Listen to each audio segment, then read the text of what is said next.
Welcome to the Seeds of Wisdom series. We hope you enjoy today's guest.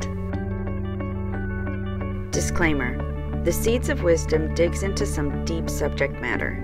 In order to plant a seed, we have to dig in the dirt. That's how we grow. If any of the subject matter feels like too much, it is important to seek your own mental health support. I did, and it's why I'm able to be here doing this today.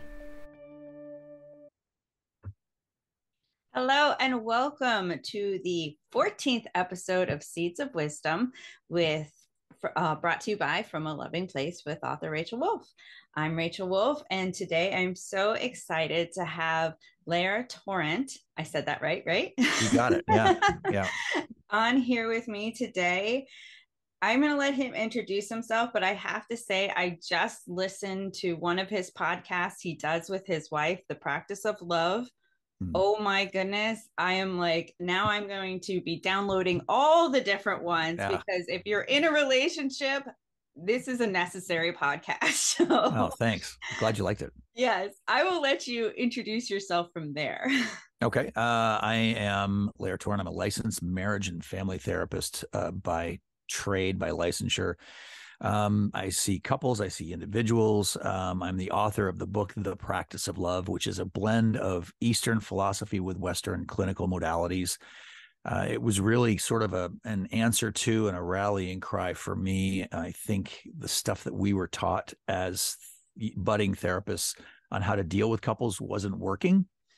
And so one of my mentors said, well, if you don't like it, figure something out for yourself. And I said, you can do that? And she said, sure. And I don't think she thought I would go and do it, but I did. And so what ended up coming out of that was the practice of love. And so, yeah, that's the big rallying cry for me, is that love should be a practice, and that I try to teach my clients, and I talk about it on my Instagram channel, that we are not necessarily taught how to love ourselves and each other properly. It sort of falls into the bin of things we should just know how to do. And so one of the things I find myself charged with is helping people to understand that loving yourself and loving each other should be a practice, something you do every day. Oh, and this speaks right to my heart, this is all about From a Loving Place, which is, some people confuse it with positivity, but it's not. It's actually learning those exact skills you're talking about. It's learning how to live life coming from, which means projecting, which means self-love first, from a loving place, and then treating the world as you would treat yourself, but not from a place of, I hate myself, because then, and that's what comes back. So that's right. That has been my mission too. So this is why I'm so excited for this conversation. So with the practice of love, I know for me, it was really important for me to be able to define what love is, because I didn't realize how messed up my definition of love was. Right. To begin to practice a true, authentic self-love, how would you define love? Yeah, I think to define it would be to say that it's really about going insular, going inside oneself and befriending the self, coming to terms with all of the aspects. And this really does rub up against so much of our cultural pieces around feeling good all the time, feeling happy all the time. Don't be sad. And the idea that if we are resonating in sadness or not great feelings, that we're not going to be able to manifest the thing that we want to manifest in our lives. And so we have pathologized really important aspects of our nervous system that we need to feel, which is sometimes sadness, grief, and all of that. To exclude those is to exclude particular parts of ourselves, which is the antithesis of practicing to love oneself. Right? If we are shunning parts of ourselves, we are recapitulating the wounding that we probably got from our family or some other relationship. And so practicing love is to go inside and to take the parts of us that no one has clapped for and learning to love them. That's what love is for me. I love that. And it's just such a big part of what I had to go through, of learning that feelings are safe. For me to have feelings and to be able to wrap them in love, Mm-hmm. not in positivity, Yep. in love are two Mm-hmm. different things. That's right. And that is actually a safe thing to do. Um, Well, so I think sometimes positivity is saying don't feel how you currently feel, yes, it's right? trying to push past it too fast. And It's we get great very, when very, you're in it because it mm-hmm, can keep you up, but yeah, we get very, very close to toxic positivity when we do that. yes. And in order to usher in actual self love and real positivity is to go to the shadow and to access those and be present with the parts of us that are hurting the most, right? And I like to tell people, like, look on any yoga studio door and you'll see a lotus flower. Most of us in the East, in the West, don't really understand what that means, right? But from an Eastern perspective, it's a full circle of so much of life, right? We look at the flower and go, I want to be the flower, not realizing that the flower, which is representative of love, supposedly, actually came from the mung. It came from the shadow. It came from the depths. It came from the stuff that perhaps we don't want to deal with. And so, really loving ourselves is going under the lily pad. Yeah. Well, and one of the analogies I always love using is to plant the seed, you have to dig in the dirt. There you go. Mm-hmm. You have Mm-hmm. to go in, you have to get into it. And That's right. avoiding it only causes passive aggressiveness Mm-hmm. or Mm-hmm. just aggressiveness Well, sometimes right, too. because that stuff shoots out sideways and does what Yeah. Jung said. It comes out sideways. It comes out in shadow. Yeah. If we don't bring it out into the light, that energy's got to go someplace, and it usually does. And it's like, why did I do and say those things? Well, here's why: because you're not going to those places that needs your attention the most. Now, for you, like going in, what got you to go into the practice of love for yourself? Like, how did you get there to realize you had to do it for yourself? Well, what got me to practice loving myself better is massive amounts of pain and a recognition that I was on the wrong course in my life, doing the wrong things with the wrong people. And I needed a decided course correction. Um, the Lakota Sioux have a tradition known as the red path versus the black path. And the black path is the path of external validation, money, ego, and the red path is the path of spirituality, connection with self love, all of those things. And the difference between where I was on the black path and where I needed to be on the red path, well, that was the arbitrary measure of my suffering. And so that was the impetus for me. And so I dove hard into books and anything I can get my hands on to try and fix myself. Yeah, I relate so much to that feeling only because it was like for me it was like literally in a moment someone was yelling at me, berating me and saying Mm. it was because of love that I heard like something inside me say, look up the definition of love right now. Yeah. Like, because I knew that I had to be believing that love was something else in order to accept that behavior. Mm-hmm. Because I didn't even Mm-hmm. know what self love was at the time, because I was meaner to myself than anybody else could be to me. Right. Right. Most of us are. Yeah. And so it really helped me to take that path, to go down that different path and say, no, no, no, no, Mm-hmm. this isn't working. And then I did the same thing. I just totally dove Yeah. in head first, Mm-hmm. headphones on, listening nonstop. Yeah. Well, once you're on that path, it's like for me, and I know people like me, you can't absorb enough fast enough. It's like, oh my God. Yeah. Yeah. And you're like a sponge. Yes. Well, and I find it's, you know, for me, I can feel love inside my body differently than I feel fear. Like if fear is very constrictive, love is Mm-hmm. expansive. So it helps me to really look at, Mm-hmm. am I practicing love within myself by doing this? Because then I'll feel this or expansive, Mm-hmm. and Mm-hmm. that has helped me too in deciphering what is what when I before I could really understand the bigger concepts of Well, breaking it down. well, what you're doing is something that I have to teach people often. which is you are feeling about your feelings, not thinking about them, right? We have that big brain that's processing 400 billion bits of information through all our various ports per second, right? It wants to automate very quickly and it takes over and we go on autopilot. And so we think about our feelings. And so we try to think and sort through them and make sense of them. And feelings happen in the body.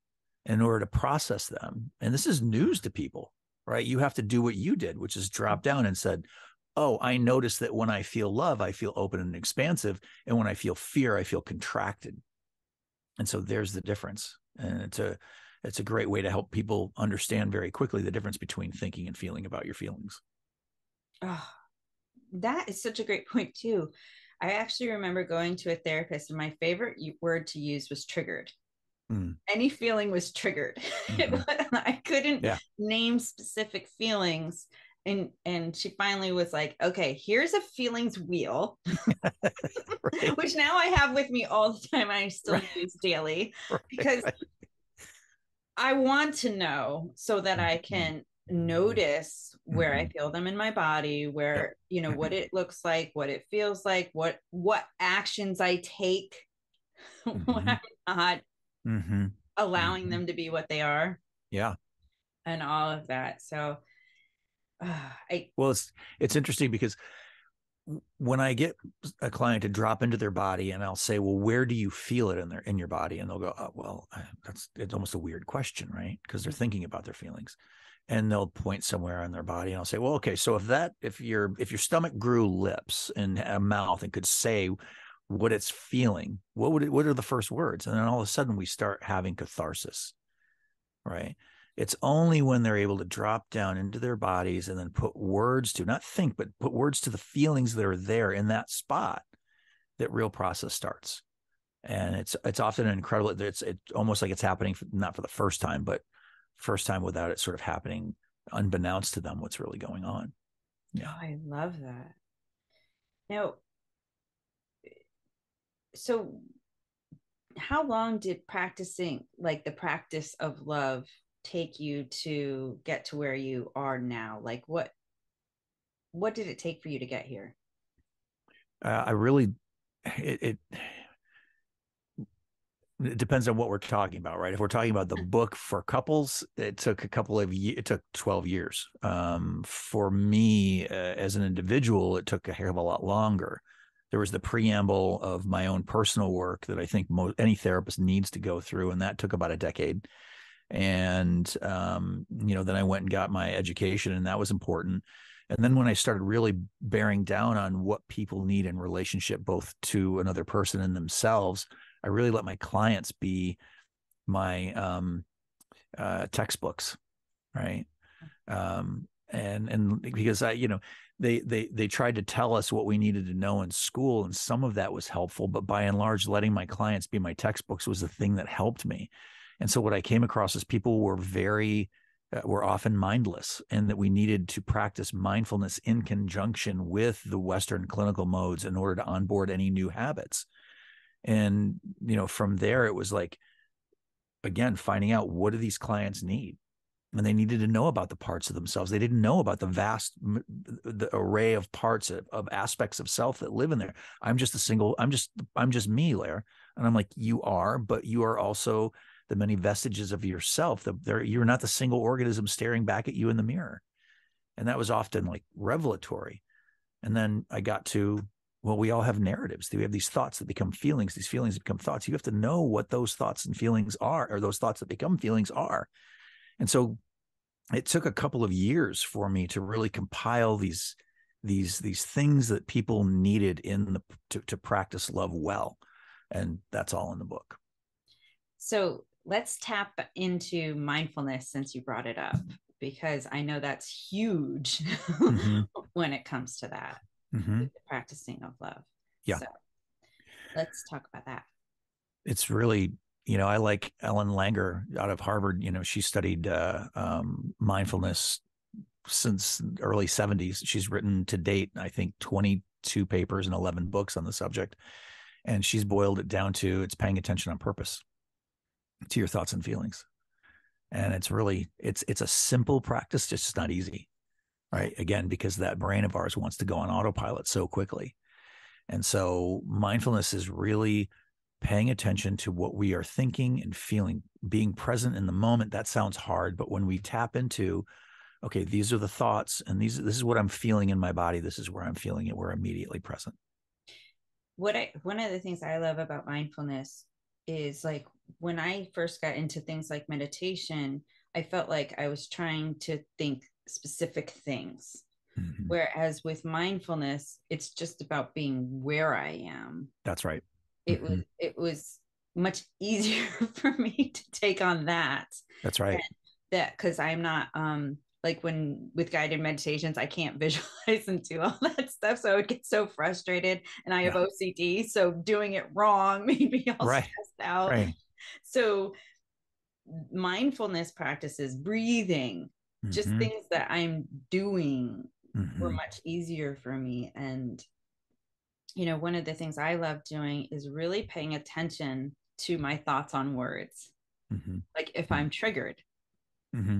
like having any kind of feeling, because I don't even know which feeling it would be, but uh, but if I have something that creates a reaction inside of me, Mm-hmm. what is that meaning of the word to me? Do you have an Because example? because even like love. So this is where it came from, is because when I realized I thought love was putting up with people Mm. saying horrible things to me and Oh, accepting yeah. them. Mm-hmm. Mm-hmm. You know, I Mm-hmm. thought love was somebody being able to give me a hug Mm-hmm. and then say horrible things to me. Yeah. But Yeah. because they hugged me, it was Mm-hmm. love. Right. So I just had a very warped definition of what love was. So when people would say love, then I got oh yeah, love is painful. Love Sure. hurts. Yeah, I know. There's something I coming with it. took all of that and it was like, oh yeah, I'll rock on to that stuff Mm-hmm. because I misunderstood the difference between love and fear. Mm-hmm. Mm-hmm. Yeah, and love without boundaries is not loving. That actually is a great thing to talk about is boundaries Yeah, because sure. some people think that a practice of love, practicing love, whatever, Nope. has no boundaries and it Yeah, has no, actually very healthy boundaries. that's right. Mm-hmm. So, Yeah, how you know you're in the pocket is when people get mad and they don't like your boundaries. You're probably doing the right thing. yeah. Yeah, because you're changing the rules.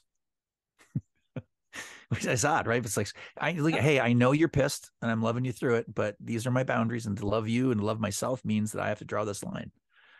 Sorry. Mm-hmm. Yeah. Yeah. Yeah. Mm-hmm.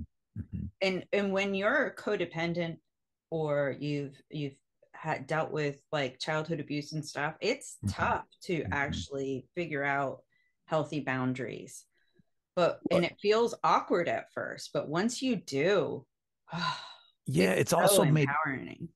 made doubly hard because we often read books that are out there and sort of pop psychology, like The Power of Now, as an example, right, by Eckhart Tolle, and they're amazing books, and they really are talking about living from the wisest, most loving parts of yourself. Well, most people interpret that as no boundaries, and if I'm really coming from that loving, ultra loving place, this enlightened place, then then I will sort of love without any sort of bounds. And I say, look, man, perhaps the power of now is not a manual for life, right? That you can have that wise, ultra loving, enlightened self, but living in this relative world, I think we do have to construct the most authentic version of ourselves. And the most authentic version of ourselves in this relative world that we live in is I do have boundaries, physical, emotional, spiritual boundaries that are necessary for me to not only love myself, but to love you properly. Yeah. As Brene Brown says, the most compassionate people in the world are often the most boundaried people in the world.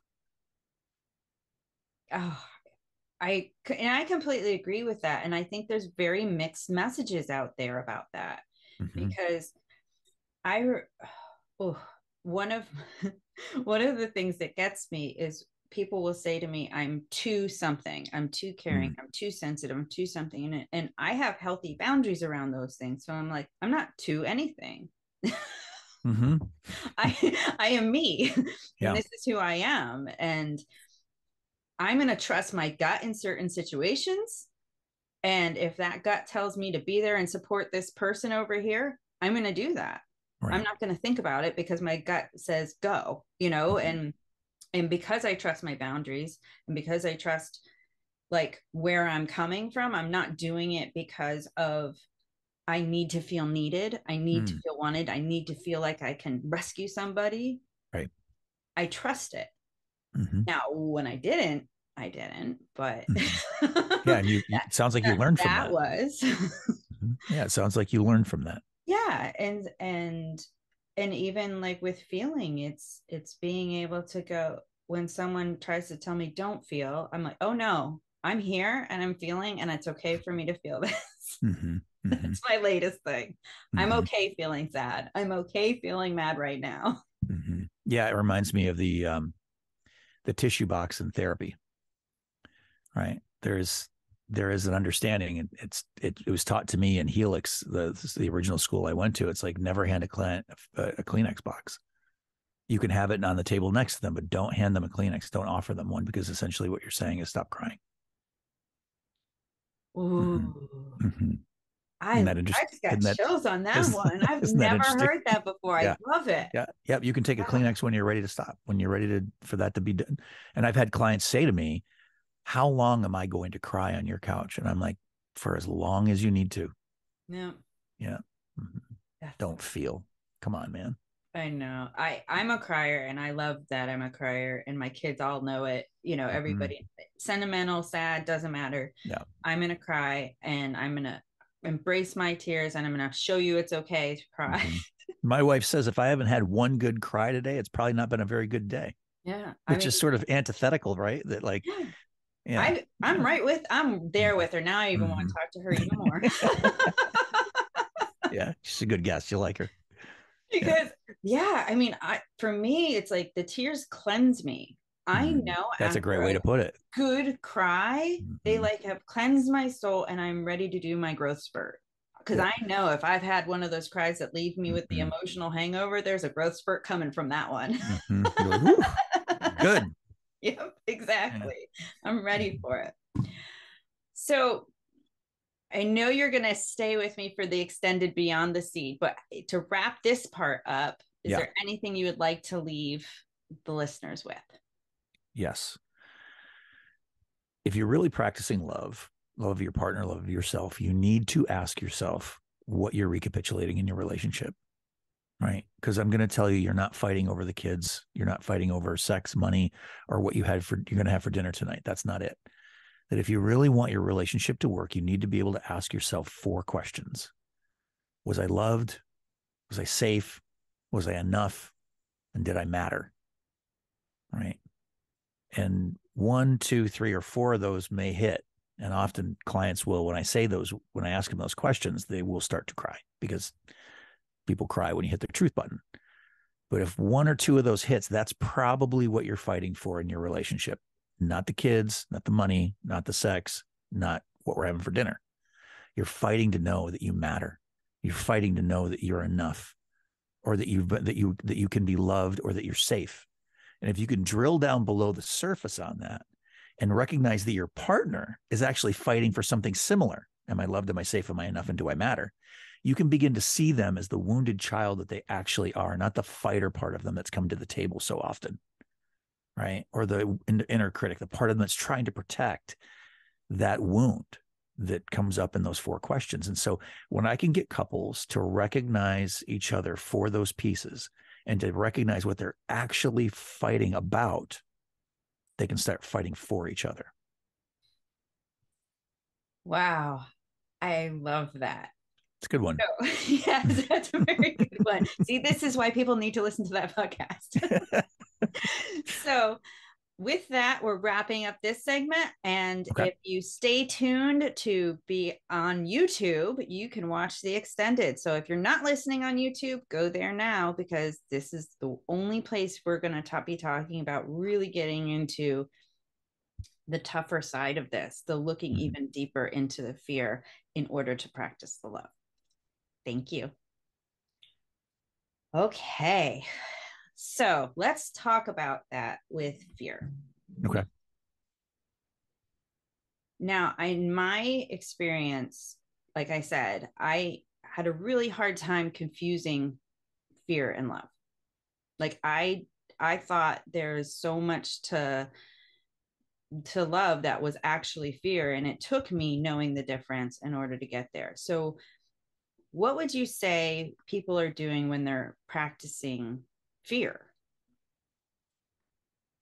in a Well, loving, when it's supposed to be a loving relationship? well, most of the time they're not really willing to drill down below the surface and get to their vulnerability. Right. Yeah. Again, quoting Brene Brown, vulnerability is the cradle of everything we want to experience in relationships. And vulnerability, it takes a hell of a lot of courage. Going back to Daring Greatly, the name of her book, and also the name of that speech that Teddy Roosevelt wrote. If you don't know it, go look it up. Where he talks about if you're really in the arena, you're really vulnerable. That within courage, there's an incredible amount of vulnerability. And vulnerability often in our culture gets defined as weakness, can translate into fear. And we will shy away from feeling what we feel. And that's where the fear is, right? And so this is where couples get their wires crossed up. This is where the difficulties come in a relationship, both with ourselves and with everybody else, because we don't want to feel what we're feeling. And relationships are designed to bring stuff up in us, right? It's not puppy dogs and rainbows. That's what people don't really understand is the puppy dogs and rainbows and the rom-com moments. Those are really symptomatic of something else, which is being willing and courageous enough to dive into your fear so that you can love. Well, and when you were saying that about, to see it, I mean, I even with kids, it's like my kids can show me where I really am in a Yeah. heartbeat. Yeah. You sure can. They, I've got two that do it all the time. yep, me too. I got two teenagers, and yeah, it's and it's a great opportunity to see myself, but I also see where my fears lie too, Mm-hmm. Yeah. and where I'm not being vulnerable, and when I'm not being present, I'm reacting from a place of fear based on my childhood. Well, right. And I can think of few relationships that incite more fear than our with our children, not wanting them to have the experiences that we've had or to end up living a terrible life, all the things. Yeah, so of course those relationships certainly incite fear, and it's a real shift to begin the practice of love with them because we have to first get over ourselves, right? Yeah. Mm-hmm. I do it every day. I'm going to Yeah. do it in a minute when I go inside and see them. Yeah. Well, and you make such a good point there. Right when you said I do it every day. Mm-hmm. Because I feel like some people think that once you've got it, Mm-hmm. it's like it's done. Set It's it and forget over. it. Yeah. No, no, And it's a day, it really is a daily practice nope. It, of doing it all of with our partners, with our kids, with whoever, work, well, family. yeah. Well, I didn't call it the perfection of love. Yeah. Yes. Yes. Right. It's called the practice of love. And that title was, many other working titles, but that practice finally came, that word finally came to me. And I took it to the publisher and I said, it needs to be the practice. And they were like, the practice of what? And I was like, the practice of love. And I explained it to them that we think it is a set it and forget it, to your point. Yeah. We should just know how to do this. Like we should know how to buy our, get our taxes done and buy insurance, but we don't. No. Mm-hmm. Well, and there's always something that comes up to show us what we need to work on. Mm-hmm. Here's a hole in your game. Yeah. Yeah. There's no perfect game. Yeah. And to your point, the kids will show you that hole in your Oh yeah. game. Yeah. Yeah. Yes. Yes. Kids and partners are the Mm. best mirrors that we got. Truly. Truly. Mm-hmm. Mm-hmm. So let's say you have somebody come to you who doesn't even know that they're in an abusive situation, whether it's self Mm-hmm. abuse, abuse from the spouse Mm-hmm. recovering from childhood abuse, Mm-hmm. what would be some of like the first steps you would take with someone who isn't even aware Mm-hmm. of what that looks like, of like, because they have that warped vision of love that if it comes from childhood, Mm-hmm. that this Yeah, is normal. it's a great question, and oddly, it's one that I face a lot more than one might think. It's a forest for the trees type of scenario, because that very same person that doesn't see the abuse that they're uh, inflicted upon themselves, or what they're getting from a spouse, something that looks and feels and smells remarkably like the abuse they got from home, they might not see it, but they could point it out in somebody else for sure, right? And so bringing awareness, and it really does depend on the client too, right? Like I'm reading them energetically too, to assess. And this is not any of the clinical handbooks, trust me. My empathic nature kind of blends with their energy, and I sort of feel into like how much can they take, because I don't want to overwhelm them too soon and like pull their world out from under them and say, guess what? You're in an abusive relationship. This guy who you're married to, or this gal that you're married to, or whatever, they look and feel and smell remarkably like the people that treated you terribly. That's maybe too much. Yeah. Yeah. And so, depending on the person, I might help bring them around to the understanding that you are, in fact, in an abusive relationship. Now, if it's like with an individual, and let's say they have kids as an example, Mm-hmm. and I hear them sort of berating themselves, and they're excavating a narrative and telling me, and I'll say, let's pretend for a moment that it's not you that's being visited upon this narrative; it's your child. How do you do now? And you see them immediately go right to guns most often, right? And I'll say, okay, well, why is it okay for you to do that, to say that to you, but it's not okay for you to say that to your kid? Because there's a little kid inside of you that's had the crap kicked out of them for a very, very long time. And usually it's like, oh, yeah, Yeah. yeah, yeah, yeah. And I find that is, well, especially with the way we are right now with our social media, if someone's starting to feel open Mm-hmm. to feeling better, they start seeing more and more. Mm-hmm. Yeah, yeah. If you're start even questioning if you're abused, all of a sudden you might start seeing posts about abuse. You might be seeing, Well, things and then, about narcissist or whatever it is. and if they're bringing that in or asking that question, I will say to them, if you're asking, it's very likely that you probably are. And so the shorter answer that I probably could have offered earlier on to your question is awareness, Yeah. helping them come into the awareness that you are most likely you are in an abusive relationship. Yeah. Mm-hmm. And I find that is about anything when you're tapping into yourself and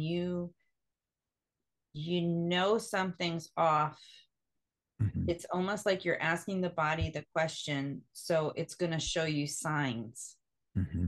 and Mm-hmm. whether they're outer signs like with what you see, whether they're Mm-hmm. inner sides because something's going to go wrong with your body. Mm-hmm. Mm-hmm. There are Mm-hmm. those signs that kind of start leading you down the path of opening up and becoming There are, aware. and it's about helping them gain an eye and an ear for those signs, riffing on what we were talking about earlier about asking a client, where do you feel that in your body? And they say they locate it in their stomach, where they may feel powerless, or a lot of fear and anxiety. And I'll say, what does it make you want to do? And I like that. they'll go, I just want to run. I just want to run, or something like, or I want to hide. I want to cover up. I'll say, physicalize what it is that you want to do. And they might cover themselves up. And I'll say, isn't that interesting?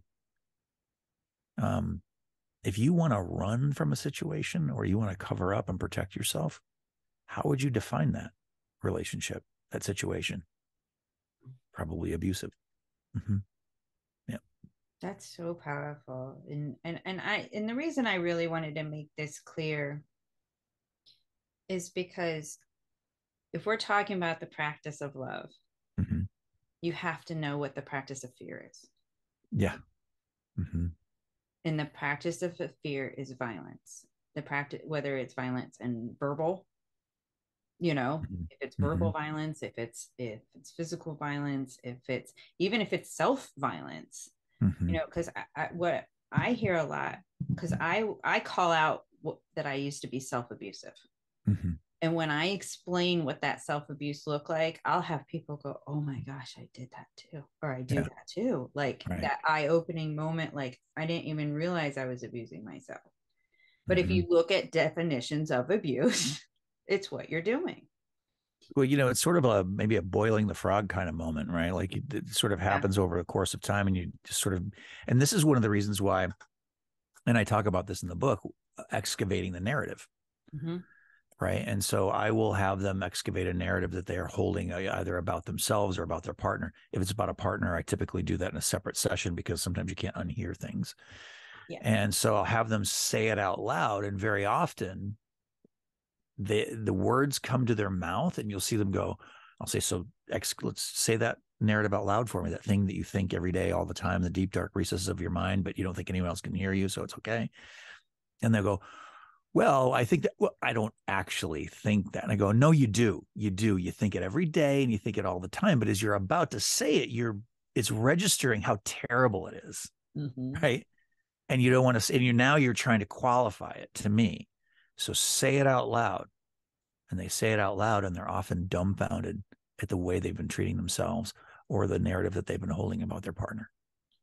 Oh yeah, that when I figured out my own narrative, that Mm-hmm. was that was eye opening to me. I didn't even know Mm-hmm. I hate like because I knew I hated myself as a teen. I was suicidal. So Okay. I knew I hated myself then. I didn't know I carried it. Mm-hmm. I just pretended over it. Right. Well, from you from from the know? way I work, there's an aspect in you frozen in the fires of your trauma, Mm-hmm. right? That still holds that view of you. And if you and we move between parts quite fluidly, often without, well, unbeknownst to us, and you very quickly, depending on triggering, something happening, something said, can be very quickly back in that aspect of self and be sure why I feel so terrible about myself. Well, it's because you've compartmentalized in that aspect of yourself that felt that badly, still feels that badly.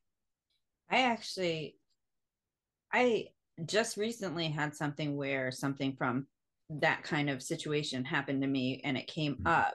But this time, because of where I am now, I was actually grateful for it. Mm-hmm. I was Yeah. grateful to see it because it's like, Mm-hmm. oh my gosh, this was stuck inside me. Mm-hmm. It's coming up What because I'm ready to get rid of it. what incredible awareness, though. You were able to adopt the witness position in that moment and go, oh, look at you, you're here, Yeah.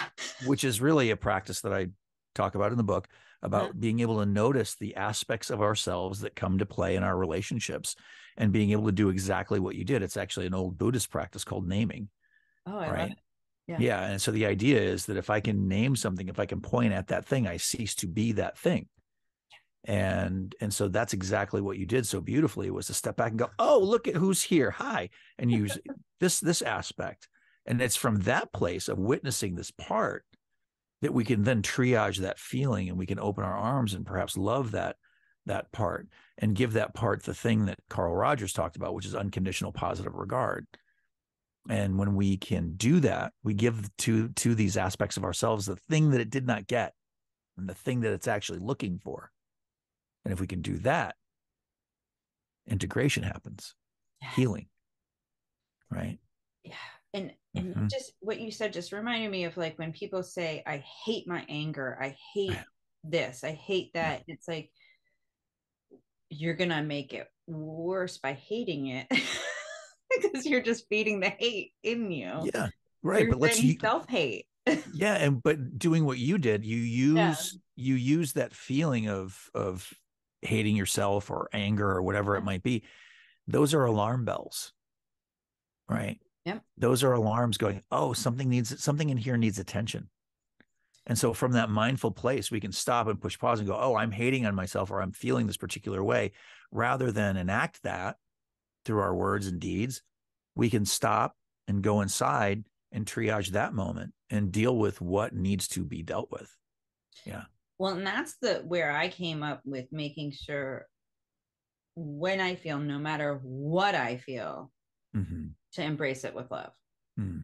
And understand that I can do that with any feeling that comes up in me, even if Mm-hmm. it's rage, even if Mm-hmm. it's hate, even if it's anger in that moment, I can still wrap it in love, which means if I wrap it in love, I'm not going to self-abuse over it. Mm-hmm. I can see it without Mm-hmm. self-abusing. So for Yeah. that, me, that was a visual I needed so that I could differentiate it and still be in it, feel the pain of it, see what it had to offer me without getting lost in it. No, it's a great practice. And, rage, anger, they're typically secondary responses to something else. Mm-hmm. And it really does sort of show us the dynamic of parts, right? Mm-hmm. So rage or anger is typically a protective aspect of self. Right behind that aspect is this wounded aspect. And so there's the secondary response, right? And so I can wrap that angry aspect in love and enlighten and say, okay. And we can soothe the nervous system. And then the secondary job is to take care of the part that's actually shown up for healing, right? Because that rage and that anger is there to protect something in you. Well, and I have PTSD. So when you were talking about, the Mm-hmm. nervous system, Mm-hmm. being aware of that is really important because I have to know my nervous system Mm-hmm. to watch my response. Like if I'm having one of those responses, whether it's freeze or flight or fight, Fawn. and fawn. Yes, fawn. Mm-hmm. I always forget that they added that one. It's a But good one. I know. Will you Feed. explain that? Because I Yeah, think it's because just like me, it's one I forget sometimes because it was added later yeah, after I was diagnosed. right. So the fawn response is what Winston Churchill called feeding the alligator so it doesn't eat you. Right. When you Yeah. think about that imagery, right? I'm just keep feeding that thing because if I don't feed it what it needs, and so I'm giving it what it needs so it doesn't eat me. And so you're in this fear state all the time. If I don't keep doing this thing that this person needs me to do, then I'm going to get eaten. And so I fawn. And that's the imagery of fawn. I think it's a really good depiction of what it is to fawn. Yeah. Yeah. And it also, like, if you're in that response, you can kind of see why people might stay in abusive relationships longer than other people go, oh, you should get out. You should get out, Mm-hmm. and they Mm-hmm. can't understand why they can't because their Mm-hmm. nervous system is actually Mm-hmm. working, Yeah. in that response pattern. Where you see that people go into that managerial place of like they're trying to take care of everyone, make sure no one's going to be too angry or have a bad time, and so they become responsible for everybody's feelings in the room, and especially the person who's you know the more demonstrative person. And what they do is they sacrifice all of their feelings about anything, and so they become adult. They go into their adult life kind of not knowing how they really feel about anything. I love this conversation so much because it really does all go back to understanding all this helps us with the practice of love. Yes. If we don't understand it, if we can't see it, it will hold us back from being able to practice. That's right. Mm-hmm. So I love that you do this for people. Now, um, I know you're a licensed counselor, but do you do work with people outside of your state? Meaning, Like coaching and things like yeah. that? Okay. Mm-hmm. Mm-hmm. Absolutely. I feel like that's a really important thing for this episode that people know that you are available. And Yeah. I will have your links on the accompanying blog that goes with this. So if you are interested, Yeah. if this is hitting home for you, Mm-hmm. if you're Mm-hmm. watching this, Mm-hmm. they will be in there. So Yeah. Yeah. and so will his link to his book. Yeah. Yeah. And the podcast because I really love the podcast. Have you listened to Not Your Mama's Therapy yet? No, I haven't. I heard clips. Okay. I've heard the It's a clips on Instagram. little irreverent. It's a little, there's, we try to bring some humor to what can be very, often dark, subject matter, but we dive deep below the surface as well on that one. Nice. It's fun too. Which often therapy isn't. One of my friends asked me, he's like, can you do a podcast that I'd be interested in? Like a guy who would never go to therapy. And I was like, sure, let's do that. Why not? And I did it. That's awesome. Yeah. Yes, I'll have to listen to more of that because I've heard a lot of the clips, but I hadn't heard the full podcast yet. So, but I had seen the title of the practice of love about mistakes, and I was like, oh yeah, I have to watch this. Yeah. Or listen to it. Yeah. Well, that one sort of came organically because I think I had made some mistake, and I was just noticing how Ashley handled me. And I was like, this is kind of the culture of our relationship, to handle each other, not as Pollyanna, but like really with reverence and kindness. And so we went through like the mistakes that we have made, the big ones. And you probably heard the one about the car getting repossessed and the various mistakes that have been made. And those are real opportunities to really roast each other's asses. And we don't do that. These are actually galvanizing moments that people don't understand, that if you bring kindness and compassion to these mistakes that don't qualify as abuse, and what you end up finding is that you give to someone perhaps the thing that they never got, which is to know that they are loved, that they are safe, that they matter to you, and that they're enough. Yeah. It really was a great first episode for me to hear the full episode. Yeah, it's fun. And I was just like, now I know I have to. I'm not a huge podcast listener, so because I tend to be in my books all the time. Yeah. But so I was like, oh yeah, because relationships ones are so real. Yes. Yeah. It's something that I feel like we often need reminders with relationships, because it's very easy to get into either old patterns, unhealthy patterns, complacent patterns. So I absolutely love what you do. Thank you for staying on for this extended version. And if you are listening to this, it's because you're meant to be here. So trust that. Thank you. Make sure to follow the links that accompany this episode. You will learn a lot more about today's guest and see what they have going on now. You will also get all the links to follow them on their journeys if this seed resonates with you. Come back next week for another Seed of Wisdom. If you loved what you saw or listened to, don't forget to subscribe to the channel.